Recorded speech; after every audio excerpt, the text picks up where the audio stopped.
that is recycled plastic.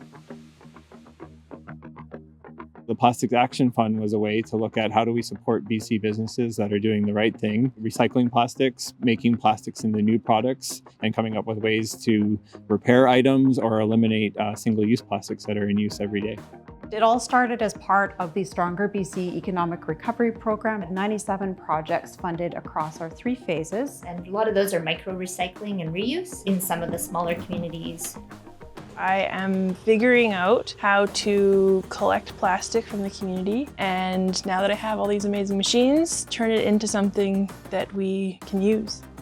When you know that the plastics that you take the effort to recycle are going to be turned into new higher quality products, or you have the option to select a reusable instead of a throwaway item, we are seeing that community support really build behind these businesses. Realizing that there's 210 of these in one of these barrels. And these ideas really take off with that initial input that the Plastics Action Fund has given them.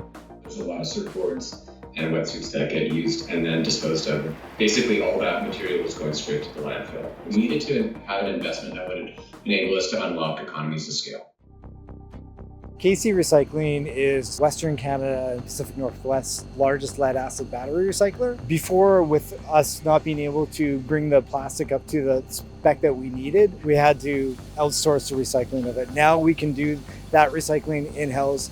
By having this investment, we've created this internal knowledge and a knowledge that we've shared with the community as well. This is like the finished product. Some of the regional projects that we've been most excited to see are around both reuse and repair. In the Kootenays, there's a huge outdoor gear, outdoor lifestyle. And so what we've seen are businesses set up around things like mobile outdoor gear repair.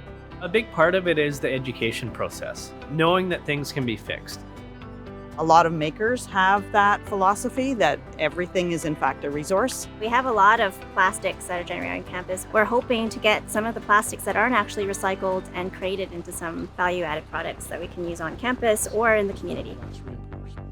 You'll see a nice distribution of blue projects all throughout the province. Those are our Indigenous community and businesses projects. It is helping First Nations to take control of what's happening in our community and to actually share knowledge about recycling initiatives, about zero waste activities. The biggest benefit that I've seen so far is taking single-use plastics out of the community.